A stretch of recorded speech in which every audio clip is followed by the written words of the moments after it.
Convido os irmãos a abrirem a Bíblia comigo na primeira carta de João, capítulo 5. Leremos do verso 13 até o final da carta, até o verso 21. Portanto, 1 João 5, 13.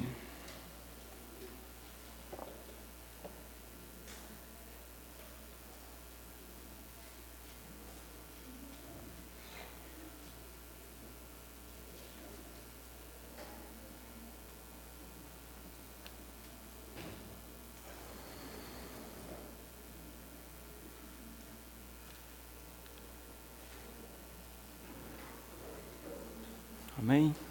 Diz assim a palavra do Senhor.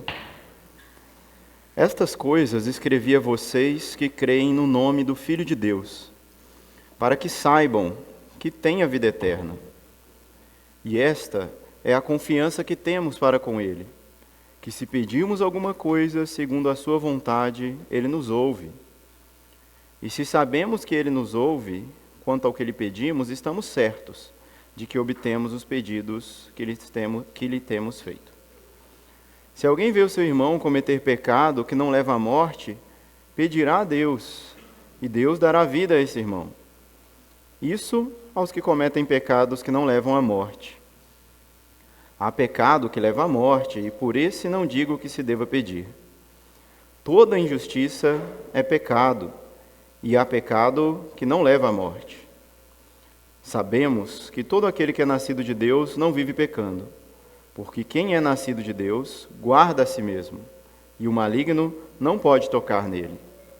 Sabemos que somos de Deus, e que o mundo inteiro jaz no maligno.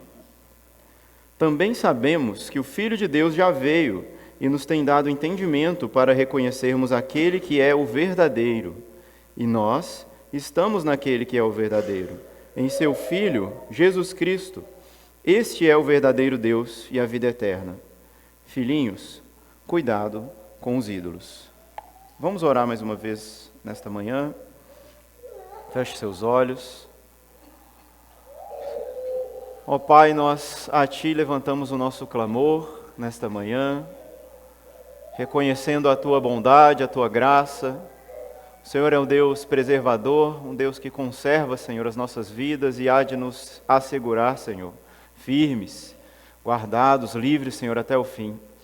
Ó Pai, nós cremos no Senhor Jesus e nele depositamos toda a nossa confiança, toda a nossa segurança, porque sabemos, ó Deus, que em Ti estamos seguros, ó Deus. Então, ajuda-nos, Senhor, nesta manhã, ajuda-nos a compreender a Tua palavra, Senhor, que é santa, que é divina.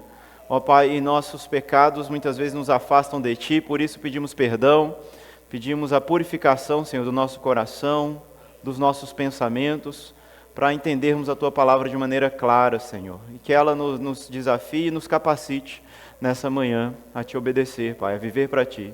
Em nome do Senhor Jesus nós oramos. Amém. Amém. Graças a Deus, meus irmãos. Hoje é o nosso último estudo da carta de 1 João. Sim, nós passamos aí por vários meses por essa carta, até chegarmos nesse dia, finalzinho aí de julho e finalzinho da carta também.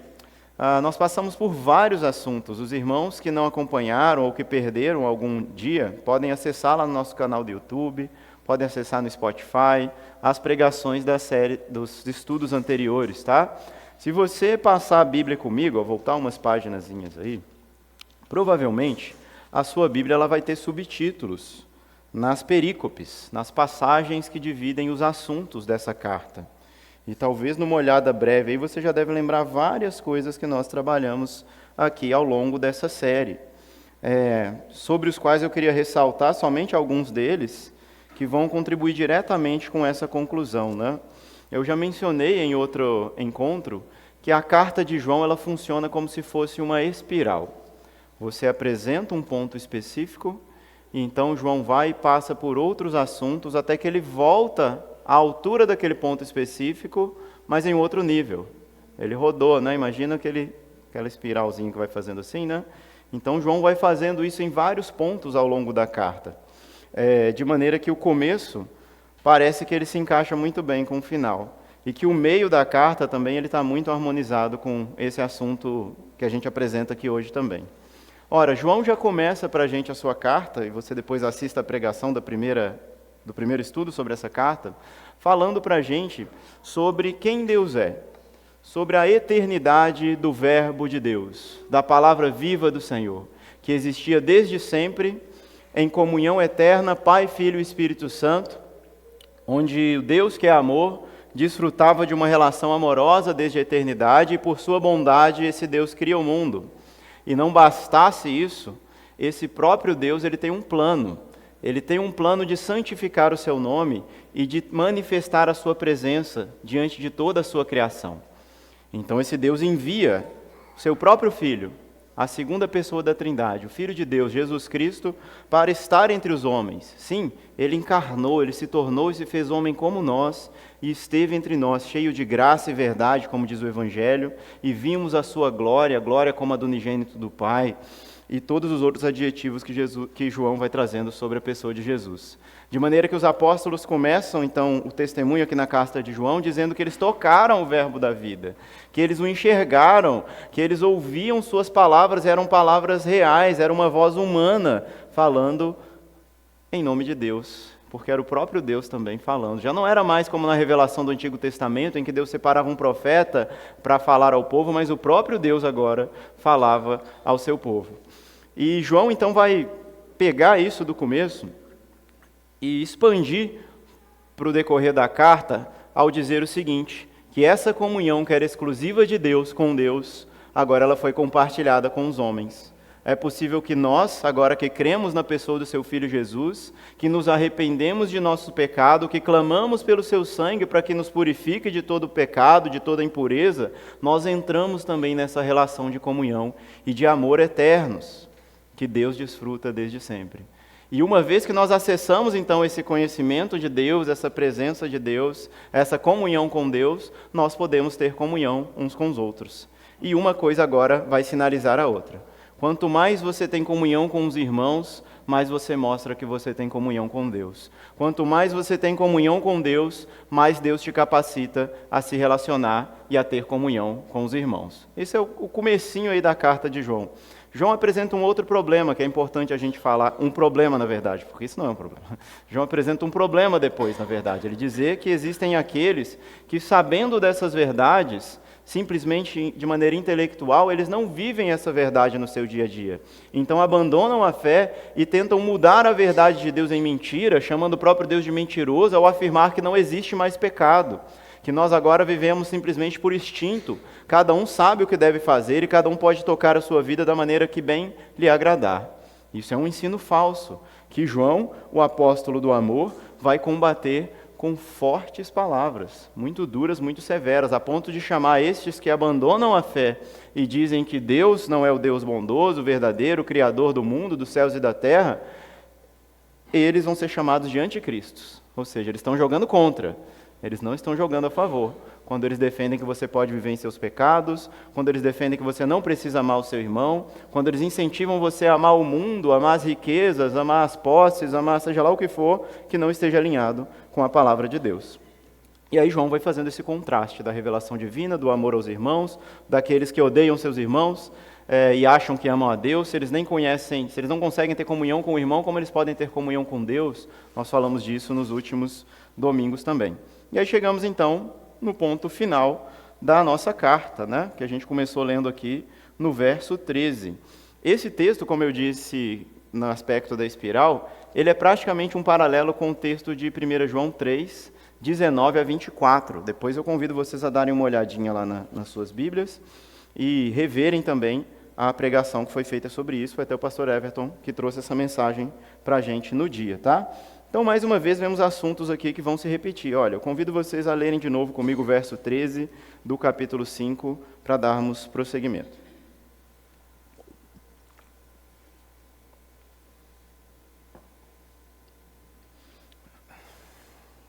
Diz assim: Estas coisas escrevi a vocês que creem no nome do Filho de Deus, para que saibam que têm a vida eterna.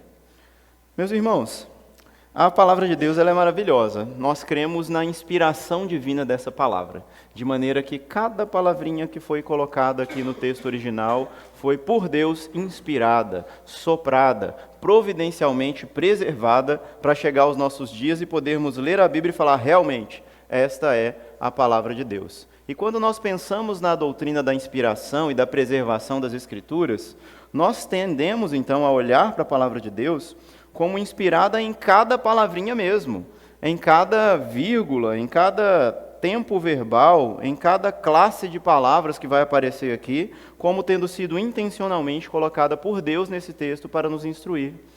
E nesse verso em específico, eu queria chamar a atenção de vocês para duas palavras, para os dois verbos que aparecem aqui.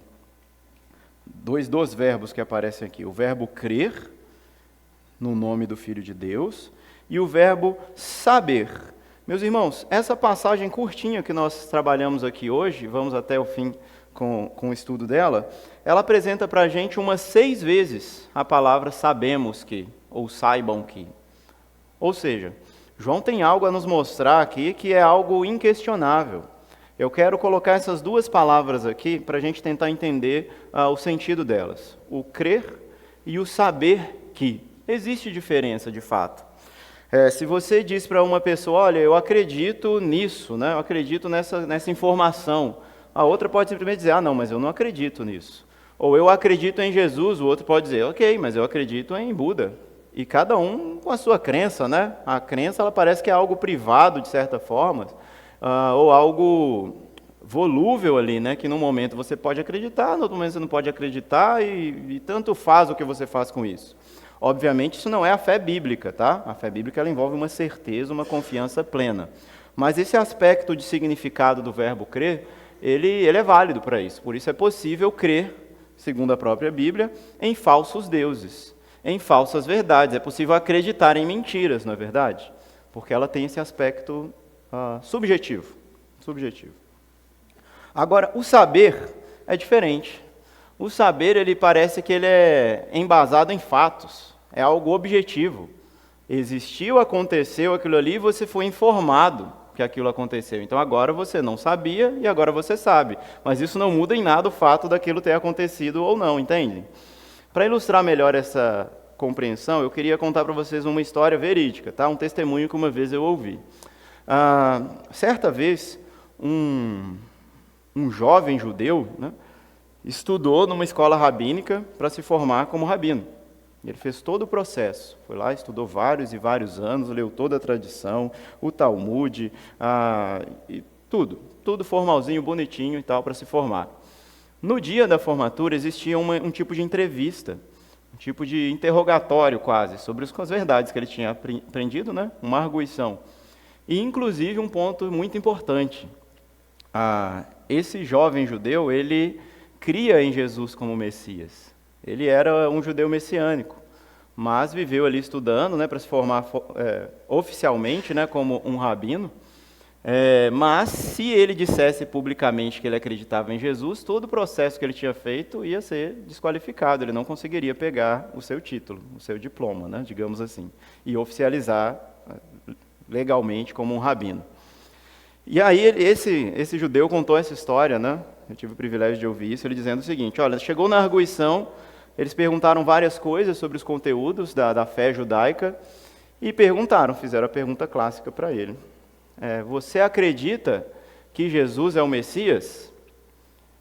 E aí você pensa, né? Que dilema ele estava vivendo. Se ele dissesse sim, ele perderia tudo aquilo que ele construiu até então, seria expulso, provavelmente perseguido por aquelas pessoas, teria que sair fugido daquela situação.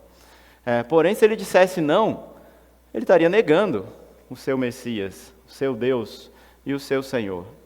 E então, em sua sabedoria rabínica, digamos assim, esse homem responde a pergunta, você acredita que Jesus é o Messias? Ele diz, não acredito. E então os rabinos, né, imagino, ainda bem, né, eu tinha uma desconfiança, pensei que você ia acreditar, né? Mas antes mesmo que os arguidores fizessem algum comentário, ele disse, não, eu não acredito. Eu sei que Jesus é o Messias. Né? Imagina o burburinho, né? Imagina o alvoroço que deu. Mas existe essa leve diferença, vocês percebem? Ele não pecou dizer que ele não acreditava em Jesus, a menos que ele se calasse depois disso. Mas ele apresentou que a sua fé, ela não era uma fé simplesmente subjetiva, entende? Eu acho que é, entendeu? Mas se você não acha, está tudo bem, fica cada um com sua opinião. Ele disse, não, eu sei que ele é o Messias. Os fatos não mentem. O meu relacionamento com Deus, o conhecimento que eu tenho de Deus, o conhecimento que eu tenho nas Escrituras, e digo mais, tudo que eu estudei aí para me formar um rabino, só provaram, ainda mais para mim, com os fatos de que Jesus é o Messias. Né? Obviamente ele não recebeu o título, teve que sair de lá fugido, etc. Né? Mas são as coisas que a gente tem que sacrificar por Jesus. E o que ele aprendeu lá ficou retido, né? Ainda que ele não tenha levado o diploma. Bom, João, então, aqui voltando para a nossa passagem, no verso 13, ele está dizendo que todo o nosso conhecimento que nós temos sobre Deus, ele depende da fé, ele depende da confiança. Nós temos que ouvir essas informações que a Bíblia apresenta para a gente e não simplesmente tratá-las como fatos objetivos, mas como verdade, sim, mas que devem ser abraçadas pela fé. Afinal de contas, a Bíblia apresenta para a gente uma série de verdades que são difíceis de absorver, difíceis até mesmo de concordar, e você vê Deus agindo na história e fala, Deus, né? Mas por quê? Nossa, Pai, não dá para entender isso, mas dá para seguir ao Senhor, dá para confiar, entendem? E é isso que João está falando para a gente no verso 13 que a gente leu, né? Vocês que já creem em Jesus, eu estou dando para vocês uma informação. Saibam que vocês já têm a vida eterna. Ou seja, quem acredita verdadeiramente em Jesus, ele pode ter essa certeza de que ele há de herdar a vida eterna. E isso é um tema recorrente ao longo da carta, né? Eu comecei aqui a exposição falando de assuntos que já apareceram. Esse tema é muito forte também, meus irmãos, o tema da certeza da salvação. Eu sei que isso soa estranho, né? Nós podemos falar, não, mas como assim, né? Mas a própria teologia bíblica, ela vai apresentar isso para a gente, em João, muito forte, de que sim, existem evidências de que nós estamos seguros em Deus e que nós podemos confiar que Cristo há de nos sustentar até o fim e nos manter salvos e nos encontrarmos com Ele e participarmos da vida eterna. Não há dúvida, não há inseguranças. Certamente quando nós pecamos, certamente quando nós estamos em momentos mais frios na fé, nós questionamos essas verdades. Mas a verdade não muda. Essa verdade ela é imutável. Se Deus te chamou, se Deus te resgatou das trevas, se Deus te transformou em um filho do inferno, em um filho da luz, em um filho dos céus agora, em um filho semelhante a Jesus, Deus vai te preservar até o fim, para você gozar, desfrutar da bênção e da presença de Deus, que é a própria vida eterna mencionada aqui, tá bom? Depois vocês voltem nas outras séries em que nós falamos muito desse tema, também da certeza da vida eterna para o verdadeiro crente. Seguindo na nossa passagem, verso 14 e verso 15, nos diz assim: E esta é a confiança que temos para com Ele, que se pedirmos alguma coisa segundo a sua vontade, Ele nos ouve. E se sabemos que Ele nos ouve, quanto ao que lhe pedimos, estamos certos de que obtemos os pedidos que lhes temos feito. Queridos, mais uma vez as palavrinhas, olha aí, ó. Essa é a confiança que temos. E no verso 15, se sabemos que Ele nos ouve, estamos certos de que. Está vendo? Existe uma parte da confiança pessoal que você deve depositar em Deus, algo subjetivo, e existe uma objetividade naquilo que Deus há de fazer, né? E agora num assunto muito específico, na oração. Como nós devemos orar? Nós devemos orar crendo, mas nós devemos também orar tendo certeza de que Deus vai agir. No capítulo 3:19, que eu falei que é paralelo com essa passagem, eu tive o privilégio de ensinar essa passagem para as crianças aqui nessa linha na semana passada. E foi uma experiência muito interessante, como sempre, né? Como sempre. Na passagem de João 3:19, como eu falei que ele faz a espiral, então ele fala num nível, depois ele fala em outro nível, ele coloca uma condicional ali, ele fala nós devemos orar e pedir a Deus, e Deus há de nos conceder tudo o que nós pedimos, se nós guardarmos os seus mandamentos. Essa é a condicional de João 3:19 até o 24. Aqui a condicional é outra, vocês perceberam, né? vocês vão receber algo de Deus, tudo que vocês pedirem a Deus, se for da vontade de Deus. Outro termo é apresentado. Emerson, é lá ou é cá? Ora, as duas coisas estão juntas. Não devemos separar a palavra de Deus e dizer, não, é só aquilo ou é só isso. Nós devemos harmonizar essas passagens e chegar a um conhecimento. Então, eu tentei trabalhar isso com as crianças, né? Eu não fiquei só na questão da obediência, né? Para a gente não pensar que Deus é o Papai Noel, né? Em que você faz tudo direitinho e você vai receber o seu presente no final do ano. Mas é que é importante, sim, obedecer a Deus e andar nos seus mandamentos. Mas ainda junto com isso, é importante nós conhecermos a vontade de Deus. E aí eu fiz uma pergunta, né? Essas são as melhores horas. Eu fiz uma pergunta para os meninos. Crianças, pensa comigo. O texto fala que se a gente pedir alguma coisa de acordo com a vontade de Deus, a gente vai receber. O que é que vocês não têm a menor dúvida que seja a vontade de Deus e você pode pedir a Ele então e você vai receber, né? E aí veio a expectativa, né? Vai falar meu brinquedo, sei lá, boneca, um videogame, um gift card, sei lá, Os meninos achei que ia soltar isso, né? Mas eles refletiram sobre a pergunta, pararam e pensaram. Aí a primeira que respondeu falou, paz. Eu falei, menino, não foi carne e sangue que te revelaram, mas foi o Espírito Santo de Deus. Eu falei, aleluia, esses meninos estão crentes mesmo, né? Estava esperando outra coisa, né? Mas olha que interessante, o que eu pude aprender com isso, né? Mas você falou para ensinar, Emerson, mas saí aprendendo. Que até mesmo uma criança, se ela usar o seu raciocínio, o seu discernimento, ela consegue entender aquilo que é algo da vontade de Deus, de maneira geral, e o que é um pedido egoísta. Vocês percebem isso? E nós, muitas vezes, nos aproximamos do Evangelho, da Palavra de Deus, cheio dos cheio dos interesses, nas bênçãos materiais, no que eu ganho com isso, né? Nos 3 desejos que você faria ao gênio da lâmpada, e você se aproxima de Deus dessa forma. Acho que a gente deveria voltar a ter uma mente de criança, e como Jesus nos ensina, para a gente lembrar quais são as coisas que Deus realmente se importa, e que são prioridades, digamos assim, no pensamento divino, tá? E aí, então, a gente falou, muito bom, gente, mas depois da paz também ninguém soltou mais nada, ficou só nisso, né? Falei, que mais? Aí o pessoal ficou caladinho, não conseguiu soltar nada. Aí eu falei, então vou dar uma ideia para vocês. Pensa na oração do Pai Nosso. Quem sabe o Pai Nosso aqui, né? Graças a Deus todo mundo sabia, né? E aí eles querem puxar para o outro lado, né? Falou, mas qual a diferença do Pai Nosso católico para o Pai Nosso evangélico? Eu falei, não, vamos focar aqui na aula. É o mesmo Pai Nosso, só mudam as conjugações. E aí eu falei com eles, e olha só, como isso também pode servir para a gente como um discipulado na vida pessoal, sobre o que nós devemos pedir a Deus e sobre o que nós devemos não pedir a Deus, como prioridade. E aí pensa na estrutura do Pai Nosso. Pai Nosso, que estás no céu, santificado seja o teu nome, é a primeira petição. Venha a nós o teu reino, seja feita a tua vontade. As 3 primeiras petições, elas estão voltadas para Deus e para os interesses divinos em fazer algo sobre si mesmo e para si mesmo. E o cristão tem que pedir isso, se é Deus fazendo por si mesmo e para si mesmo? Tem, Jesus ensinou a gente a fazer.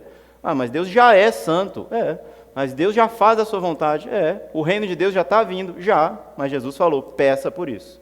Peça, continua pedindo, certo de que essa é a vontade de Deus. Porque a oração, ela também molda a nossa vontade, molda o nosso coração e molda os nossos desejos, tá? O Russell Shedd, num livro, ele fala o seguinte, citando uma outra pessoa, que a oração é como uma âncora que você lança nas margens da praia ali, para ajudar o barco a se aproximar da areia.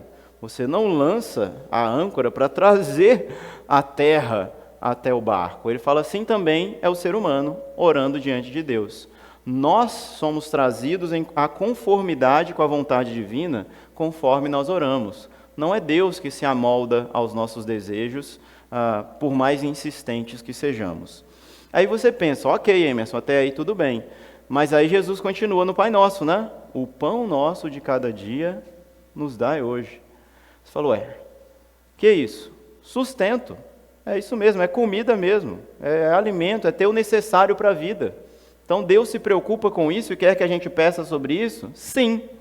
Sim. Não vamos cair aqui no outro extremo, então, que nós só devemos orar por coisas espirituais, por fruto do Espírito, etc. Deus se preocupa também com as questões temporais, com o seu trabalho, com a sua família, com o seu sustento, com os seus estudos. Tudo isso nós devemos colocar diante de Deus e pedir o seu socorro, o seu auxílio, para que tenhamos os recursos necessários para viver uma boa vida aqui na terra. O próprio Jesus nos ensina isso. E aí a gente continua, né? Perdoa as nossas dívidas, assim como nós temos perdoado quem nos deve, ou seja, o perdão divino sobre nós e a reconciliação, a capacidade de perdoar uns aos outros também, tudo a ver aqui com João também. Ó. E por último, né, não nos deixe cair em tentação, mas livra-nos do mal, também a gente pensa nisso. A santificação, não deixar cair em tentação, e os livramentos que nós precisamos para Deus também. Você pode orar todos os dias na sua casa: Deus, me livra do acidente, me livra do homem mau, livra meus filhos de más influências. Tudo isso está contido aqui como sendo a vontade de Deus para nossas vidas também, certos de que receberemos, né? Há outros textos na Bíblia que vão falar de outros assuntos também, que a gente deve pedir o Espírito Santo e tudo mais. Basta ler a Bíblia com atenção, orando, né, clamando a Deus para que Ele nos mostre que vontade revelada é essa, tá? Não estamos falando de uma vontade oculta, mas a vontade revelada para nós na palavra de Deus.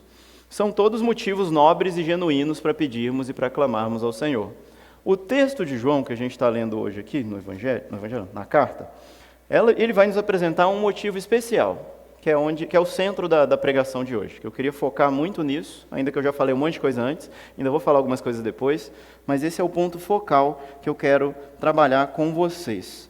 João nos dá um exemplo sobre qual assunto orar, sem a menor dúvida de que isso seria a vontade de Deus. E aí eu convido você a ler comigo o 16 e o 17. João acabou de falar, né? Ora, peça a Deus, tenha certeza que Ele vai conceder, se for da vontade dEle, né? E aí ele diz: se alguém vê o seu irmão cometer pecado que não leva à morte, pedirá, e Deus dará vida a esse irmão. Isso aos que cometem pecados que não levam à morte. Há pecado que leva à morte, e por esse eu não digo que se deva pedir.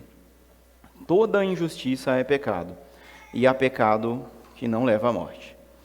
Irmãos, a questão do pecado mortal a gente vai tratar já já, mas foca aqui em que João está falando então, em qual situação nós devemos orar para os irmãos, com certeza de que Deus há de conceder esse pedido. Deus está ensinando a gente a orar pelo irmão em pecado. Sim, olha aí. Ó.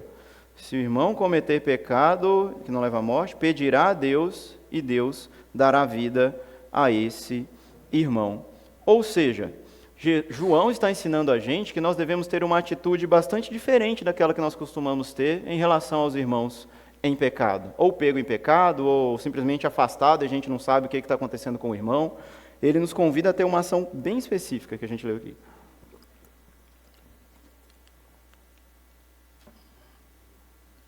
Ele diz que Deus atenderá a oração e dará vida àquele que está colhendo os frutos do pecado na sua vida.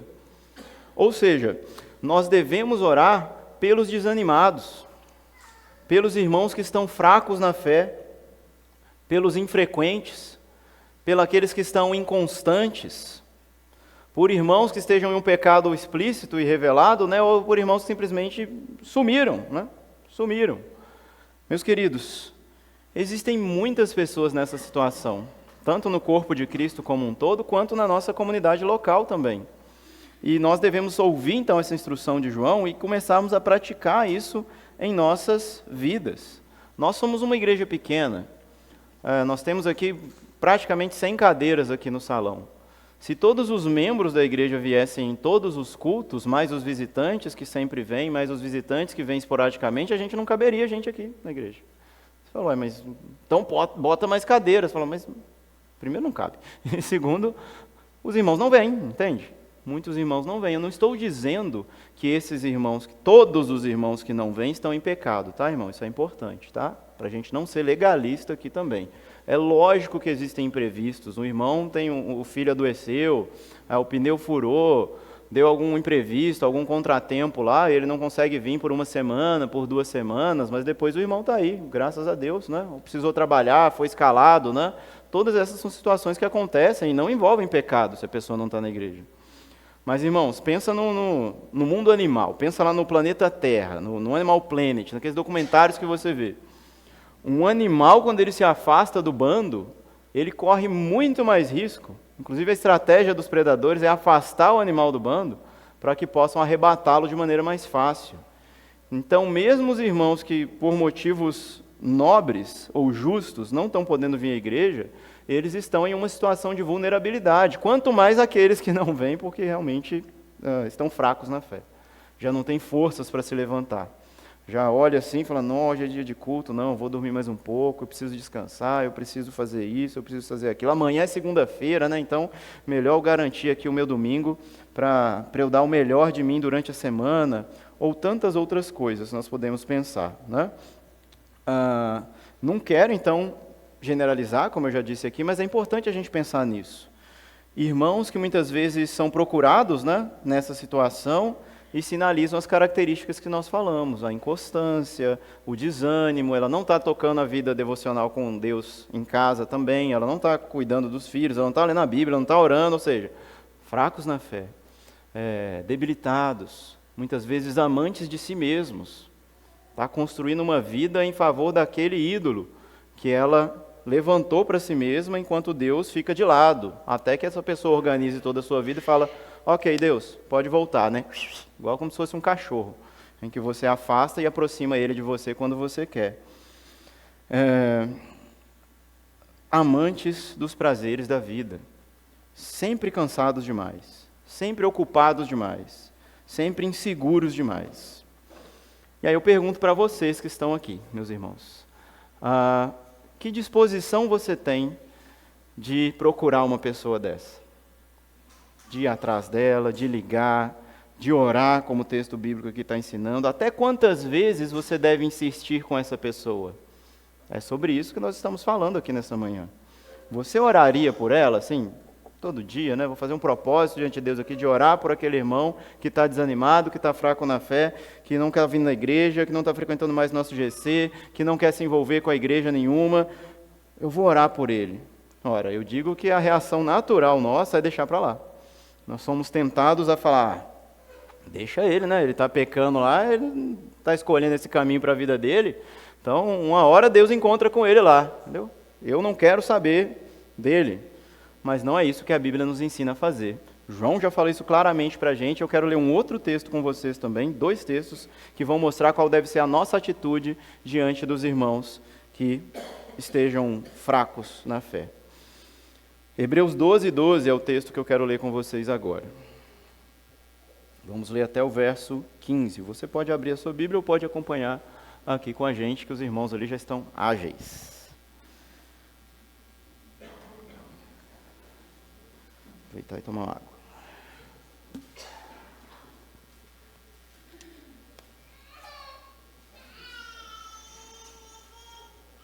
Oh, meu Deus do céu. Oxi. Diz assim, olha, por isso, levantem as mãos cansadas e fortaleçam os joelhos vacilantes. Façam caminhos retos para os seus pés, para que o manco não se desvie, mas seja curado. Procurem viver em paz com todos e busquem a santificação, sem a qual ninguém verá o Senhor. Cuidem para que ninguém fique afastado da graça de Deus, e que nenhuma raiz de amargura brotando cause perturbação, e por meio dela muitos sejam contaminados. Meus queridos, nós tendemos, e a Bíblia muitas vezes ela faz isso, a trazer advertência para aqueles que estão em uma situação como essa, né? Você está fraco? Fica forte, meu filho. Você está caindo? Levanta, reage, faz alguma coisa. E nós batermos, você está amargurado, né? Você está vacilante, você está contaminado, você está se afastando da graça de Deus, faça alguma coisa por si mesmo. Mas o que o texto de Hebreus diz aqui para a gente não foi isso. Ele diz o seguinte, olha, essa pessoa está tão debilitada que você vai ter que estender um caminho, vai ter que limpar o caminho para ela andar. Você viu aqui que o texto falou? Falou isso, ó. Façam caminhos retos para os seus pés. É o que você vai fazer pelo irmão que não está em condição de fazer nada por si mesmo. Sim, meus queridos. Que talvez essa pessoa que não está em condição de fazer nada por si mesmo, nem aqui está, porque ela não está em condição de fazer algo. Mas vocês estão, e Deus está falando conosco nessa manhã, através da sua palavra. Nós precisamos cuidar daqueles que estão debilitados. É o que a palavra de Deus nos ensina. Os amargurados, os contaminados, os perturbados, os que se afastam da graça de Deus, os cansados, os vacilantes, os mancos, precisam ser socorridos. Não é sem razão que dizem por aí as más línguas que a igreja é o único exército que abandona os seus feridos. Vocês já ouviram isso? Não deveria ser assim. Não deveríamos ser assim, irmãos. Aqueles que estão caídos, estão fracos, precisam ser levantados, carregados, se necessários, por um tempo, mas jamais abandonados. Um outro texto que eu disse para vocês é Gálatas 6, verso 1 ao 5.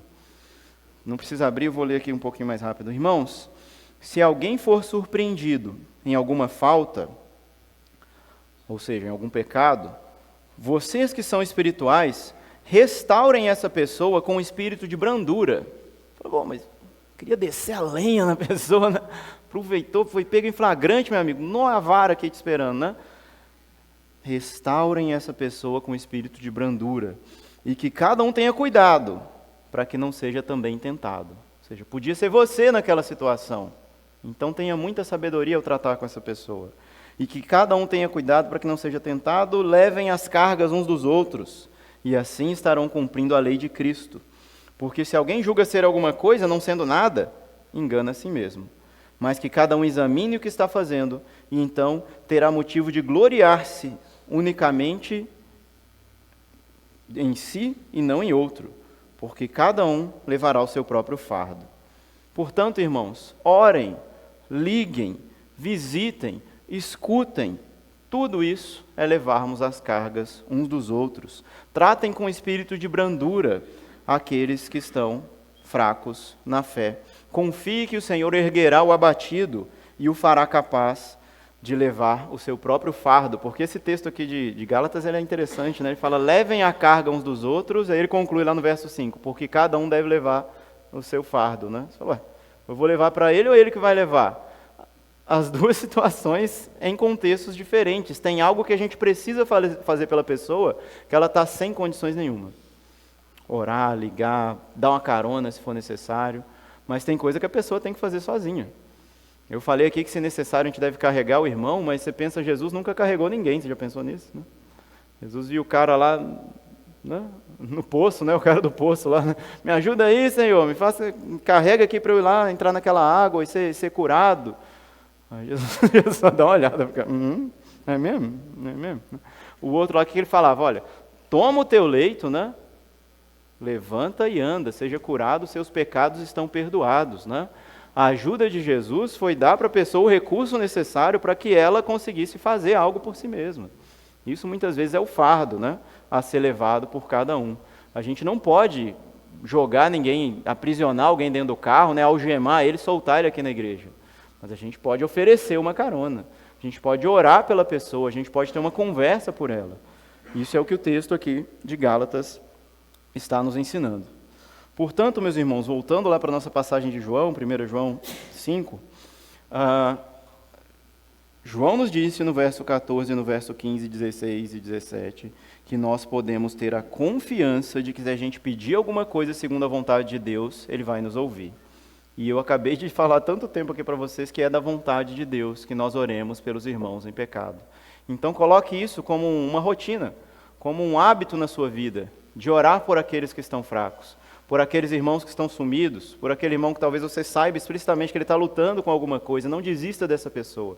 Clame, ore por ela, busque ao Senhor, certo, meus irmãos, não só crendo, mas certo, tendo certeza de que Deus fará, porque é da vontade do Senhor. Amém? Amém. Meus irmãos, e aí a gente entra então no outro assunto que eu deixei para falar depois dentro dessa passagem, né? Ora, João está dizendo para a gente fazer tudo isso que eu disse, mas ele também está dizendo para a gente não fazer uma coisa. Está fazendo, mas não ore por aquele irmão que comete um pecado para a morte. Aí a gente fica cogitando, né? Pensando, deixa eu ler mais um pouquinho aqui para ver se João vai explicar o que é. Deixa eu ler uma nota de rodapé aqui para ver qual é o pecado para a morte. Deixa eu procurar ali. E não tem, entende? Não tem. João não falou qual é, simplificaria muito a nossa vida, né? Falar, ah, é isso. Então o irmão fez isso, já era. Nunca mais orarei por você. Né? Mas tudo mais que o irmão fizer, então a gente deve orar, né? Eu me lembrei disso também, desse assunto relacionado ao pecado contra o Espírito Santo, mencionado por Jesus também, né? Ele falou, porque esse pecado não receberá perdão. Mas fala, então qual é o pecado contra o Espírito Santo? A gente não sabe, a Bíblia não fala, a Bíblia não explicita. Você pode pensar, é a incredulidade, mas todos nós éramos incrédulos antes que Deus se revelasse a nós. E fomos perdoados e aqui estamos. Então como a gente pode dizer que é esse pecado que desqualifica? E eu até entendo a sabedoria divina ao fazer isso, ao não nos dar tudo pontuadinho e dizer o que é o pecado. Porque o ser humano ele tem a tendência de caminhar até o limite, até a beirada. Se vocês têm filhos pequenos, vocês sabem disso, né? Menino, não põe a mão aí. Está quente, menino, não põe a mão. Não chega da beirada. Ele vai andar na beirada, né? Não chega da beirada que você vai cair. Ah, mas você não é criança, mas você vê um radar de 60 por hora, você vai passar a 60, 59. Nós tendemos, por causa da nossa natureza humana, a andar no limite da navalha, a ponto de falar, vou até onde não vai dar ruim para mim, vou explorar o máximo possível. Aí você imagina, Deus deixa claro para a gente dizendo, o único pecado que eu não vou perdoar é esse. O que a gente faria? Então, bora fazer todo o resto, né? Vou matar, vou roubar, vou adulterar, vou ser corrupto, vou atropelar gente na rua, vou fazer isso, parará. Perdão. Aleluia, vem tomar ceia, aqui está tudo certo, né? Deus não deixou claro. O mesmo texto que está dizendo que existe pecado para a morte aqui, né? A gente fizer um paralelo dele com Paulo, ele vai dizer que os assassinos não herdarão o reino de Deus, os roubadores, os adúlteros, os efeminados, o parará. Você falou, então a lista pode ser maior do que eu pensei, né? Ou seja, qualquer pecado, ele é mortal de alguma forma. Ele é suficiente para nos condenar ao inferno eternamente. Mas João está falando de alguma situação específica que a gente não tem conhecimento de qual seja. Portanto, pensando no Evangelho e pensando aqui na carta de João, eu não estou dizendo que o pecado é este, tá? Mas certamente os ouvintes do discurso de Jesus lá no Evangelho, ao falar do pecado do Espírito Santo, estavam vivendo uma situação específica na qual Jesus fala isso. A situação lá que os fariseus estavam acusando Jesus de estar fazendo os milagres pelo poder do diabo, né? Aí Jesus vai e fala, não, se o diabo expulsa o próprio diabo, não tem jeito, não, esse reino dividido contra si mesmo perecerá. Mas eu estou fazendo isso aqui em nome de Deus. Então, ai daquele que peca contra o Espírito Santo. Você falou, então tem um contexto para que Jesus disse isso. Aqui em João também tem um contexto para o qual João apresentou para a gente esse tema do pecado mortal. Dentro da carta, tentem se lembrar aí, qual é o assunto que João coloca aqui, que é tão grave que parece que é irreversível? Vocês vão lembrar? A apostasia. Sim, aqueles que ele chamou de anticristos. Aquele que andou com Jesus, que provou do dom celestial, como diz Hebreus, que esteve caminhando com os irmãos, andou na fé, foi batizado, parecia uma pessoa cheia do Espírito Santo, tinha dons, falava na comunidade, etc. E aí, de repente, a pessoa virou uma chave na mente, né? Colocou um bloqueio, uma viseira e falou, opa, não é nada disso. Deus não é esse Deus que vocês estão pregando, Deus não é Pai, Filho e Espírito Santo, Jesus não veio em carne, nada disso. Você pode viver continuando com seus pecados, discursos como os da hipergraça, por exemplo, né? E está tudo bem, sai dessa igreja, esse negócio está errado, não fica aqui não. Aí a pessoa vai e sai, funda um movimento sectário ali que vai incentivar, ensinar essas doutrinas. Parece que João está apontando para o contexto na sua época em que essa carta foi recebida, que essa foi a compreensão dos irmãos do que teria sido o pecado mortal. Ou seja, esses irmãos que agora, eu já tive experiência com isso, esses irmãos que antes falavam que criam em Jesus e etc., hoje quando falam Jesus cospem no chão, não ore por eles. É isso que João está dizendo. Aqueles que diziam andar com Jesus e amar Jesus e agora são inimigos de Cristo, deixa na mão de Deus. Deixa na mão de Deus. Não é à toa que Paulo diz sobre o processo de disciplina do irmão lá em Coríntios, né, que dormia com a própria madrasta, que ele fosse expulso da igreja e entregue a Satanás. Ou seja, são termos muito graves, né, muito fortes. Fala, o que é isso? E você vai ficar orando a Deus, pedindo para Satanás fazer isso, fazer aquilo na vida do irmão? Não, irmão. Está na mão de Deus, Deus entregou lá para Satanás, então pronto, está lá, deixa para lá. Isso conecta a gente com o final da passagem também, que é muito importante, né? Vou dar um pulinho aqui agora para os últimos versos, que é do 20 ao 21, que diz assim: também sabemos que o Filho de Deus já veio e nos tem dado entendimento para reconhecermos aquele que é o verdadeiro. E nós estamos naquele que é o verdadeiro, em seu Filho Jesus Cristo. Este é o verdadeiro Deus e a vida eterna. Filhinhos, cuidado com os ídolos.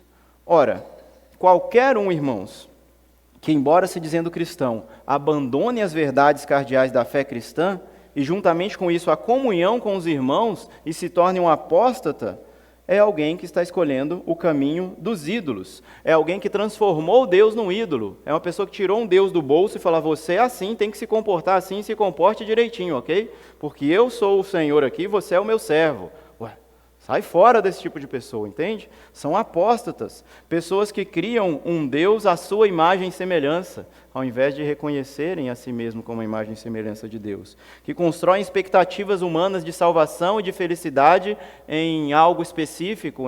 Só serei feliz quando eu fizer isso, só serei feliz quando eu tiver aquilo. Deus tem que me conceder aquilo que eu peço, aquilo que eu determino, aquilo que eu decreto, aquilo que eu fiz o voto, que eu fiz o jejum, que eu fiz a promessa para cumprir, para alcançar, né? Deus tem que fazer isso. Isso é idolatria, meus irmãos. Isto é idolatria. Negar a divindade de Jesus, a sua humanidade, sua encarnação, morte expiatória, ressurreição, o envio do Espírito Santo, o retorno de Jesus em glória, com o corpo glorificado, é apostasia. É outra religião. É idolatria. E por isso, vários textos da Bíblia vão nos falar sobre isso também. Já estamos encaminhando para o final aqui. Eu queria ler com vocês também Hebreus 10, 28 a 31. Alguém que seguia com os irmãos em comunhão, seguindo a sã doutrina, de repente declara que não compactua mais com essa realidade. É alguém que parece que João sugere que está cometendo um pecado para a morte. Diz assim a palavra do Senhor: quem tiver rejeitado a lei de Moisés, morre sem misericórdia, pelo depoimento de 2 ou 3 testemunhas. Imaginem quanto mais severo deve ser o castigo daquele que pisou o Filho de Deus, profanou o sangue da aliança, com o qual foi santificado, e insultou o Espírito da graça. Quanto mais, pois conhecemos aquele que disse: a mim pertence a vingança, e eu retribuirei. E outra vez: o Senhor julgará o seu povo. Horrível coisa é cair nas mãos do Deus vivo. Qual é a consequência, então, para esses que abandonaram a fé? Ora, por serem alvos da vingança de Deus, a Bíblia nos diz que não devemos orar por esses indivíduos. João fala aqui igual Deus falando com Jeremias. Vocês lembram disso lá em Jeremias? Deus virando para Jeremias e falando com ele: Jeremias, não interceda mais por esse povo, nem levante por ele clamor ou oração, nem insista comigo, Jeremias, porque eu não vou ouvir mais a sua voz quando você estiver orando por eles. Está na Bíblia isso, meus irmãos. Você fala: o quê? Deus, por que você está fazendo isso? Mas porque o pecado de Judá ali em Jeremias alcançou o limite que Deus falou: daqui não passa. Agora o castigo que eu tenho para eles é certo, e agora será irreversível o que eu haverei de fazer. São rebeldes, declaradamente inimigos de Deus, pessoas que ainda que tenham estado conosco por um tempo, nunca tiveram a fé salvadora, ainda que falassem em línguas estranhas, profetizassem, pregassem, tivessem vários carismas, digamos assim, é sobre essas pessoas que Cristo declara no fim dos tempos: afastem-se de mim, porque eu não os conheço. Portanto, meus irmãos, eu quero voltar naquela afirmação que eu fiz: a igreja ser o único exército que abandona os seus feridos. Falei que nós não devemos ser isso, mas isso é muito diferente de dizer que a igreja é o único exército que abandona os desertores, porque todos os exércitos abandonam os desertores. Já viu uma série aí que o desertor, qual que é a punição para ele? Né? Morte. O cara que está na guerra lá e foge da guerra: eu não quero, quando estou fora. Morte. Execução. Prisão. Mas ele é um dos nossos. Não, ele era um dos nossos. Ele escolheu outro caminho para si. Bom, acho que ficou claro aqui para a gente que tipo de pessoas estamos falando aqui, sobre quem devemos orar e sobre quem não devemos orar. E agora, para a gente encerrar, então, os 2 versos que faltaram, meus irmãos, o verso 18 e o verso 19. Sabemos que todo aquele que é nascido de Deus não vive em pecado. Porque quem é nascido de Deus guarda a si mesmo, e o maligno não pode tocar nele. Sabemos que somos de Deus e que o mundo inteiro jaz no maligno. Irmãos, conectando isso, com o texto anterior, o irmão que for pego em pecado, você deve orar por ele para que Deus dê vida para ele, a gente começa a entender então um pouco como funciona a vida cristã. Todos nós aqui somos pecadores, alcançados pela graça de Deus e também declarados justos, mas nós precisamos nos arrepender frequentemente dos nossos pecados. E um instrumento que Deus usa muitas vezes para o nosso arrependimento é o irmão que está do nosso lado. É aquele irmão que vai falar: irmão, você está fazendo isso mesmo da sua vida? Você está praticando essas coisas e achando que está certo? Ah, mas Deus sabe, Deus perdoa, mas Deus também disciplina quem ama. Então acorda para a vida, meu irmão, fica esperto. Deus usa as nossas vidas como instrumentos na vida uns dos outros para trazer a confrontação, o arrependimento. Por isso a gente precisa uns dos outros, por isso os pastores precisam das ovelhas também. Nós não estamos em outro patamar, em uma categoria em que nós não pecamos ou não precisamos mais nos arrepender ou sermos admoestados. Nós precisamos diariamente disso, dessa intervenção na vida uns dos outros. E aí então a gente alcança isso aqui, olha. João está mostrando para a gente, que a gente leu aqui no verso 18, um processo de reabilitação na vida da pessoa. Ela começou a amar o pecado de novo, fazer as coisas que a levavam para longe de Deus, então a igreja chama essa pessoa de volta, ora ao Senhor, Deus ouve a oração, essa pessoa começa a abandonar esse pecado. Não quer dizer que ela nunca mais vai fazer aquilo, Deus, milagrosamente, pode dar um milagre, uma habitação do Espírito Santo de um jeito que a pessoa largue um vício, como muitas vezes nós testemunhamos na vida dos irmãos também. Mas, via de regra, João disse aqui para a gente que o mundo jaz no maligno. O que isso quer dizer, então, em relação a pecar e abandonar pecados? Que nós vamos continuar sendo tentados até o fim da vida. Que a gente vai continuar lutando com algumas coisas, cada um com seus problemas, com suas lutas, mas auxiliados pelos irmãos em oração, em confissão, em arrependimento, vamos lutando com esses pecados. Porque se a gente nasce de Deus, não quer dizer que a gente nunca mais peca, mas quer dizer que a gente se arrepende verdadeiramente e busca a fé e a reconciliação. O fato de o maligno não tocar naquele que é de Deus, quer dizer que ele é incapaz de te separar do amor de Deus. O pastor Tiago falou isso aqui na semana passada. É impossível que aquele que seja do Senhor e viva uma vida de arrependimento em fé, que ele ame o pecado. Que ele viva uma vida dando uma banana para Deus, falando: o Senhor para lá e eu para cá, deixa eu tocar minha vida. É impossível. Aquele que é do Senhor, Deus o separa, o protege, o persevera, como o próprio Jesus diz lá que ele é o bom pastor, que cuida das suas ovelhas e que não deixará que nenhuma delas se perca. Essa é a confiança que nós devemos ter ao nos aproximar do Senhor Jesus, meus irmãos. Ora, e aí sim, agora sim eu concluo. No texto que a gente já leu aqui do 20 em diante, eu não vou ler de novo, só uma expressão importantíssima que aparece aqui no verso 20, o finalzinho do verso 20, que nós estamos naquele que é o verdadeiro, em Jesus Cristo, seu Filho. Ele é o verdadeiro Deus e a vida eterna. João termina sua carta assim como ele começou, falando da eternidade de Deus, da vida eterna que estava oculta em Deus. Ele é a própria vida e a vida se manifestou, e como um de nós se fez. Nós pudemos desfrutar, vimos a sua glória, vimos aquele que era luz, sobre quem não havia nenhuma sombra de variação, e pudemos desfrutar da sua presença. Ou seja, se Deus é a vida eterna, quando nós recebemos a palavra de Deus, que quem crê em Jesus pode saber que tem a vida eterna, quer dizer que nós alcançamos o quê? O próprio Deus. O alvo de tudo aquilo que a gente busca, meus irmãos, não são coisas que Deus vai nos dar de tabela, não são as bênçãos materiais, é o próprio Deus. Nós temos uma tabelinha no nosso discipulado lá, que eu até recortei e coloquei aqui. Não obedecemos a Deus para recebermos alguma bênção de Deus. Pelo contrário, obedecemos a Deus para ter o próprio Deus. Percebe a diferença? Para agradá-lo e nos tornarmos semelhantes a Ele. É por isso que você está aqui na igreja. É por isso que nós caminhamos com Jesus, para nos tornarmos parecidos com Ele, para amarmos as coisas que Deus ama e desejarmos as virtudes que Ele tem, desejarmos ser como Ele, refletir a sua humildade, a sua mansidão, a sua paciência, a capacidade de perdoar e de amar as pessoas que Deus coloca à nossa volta.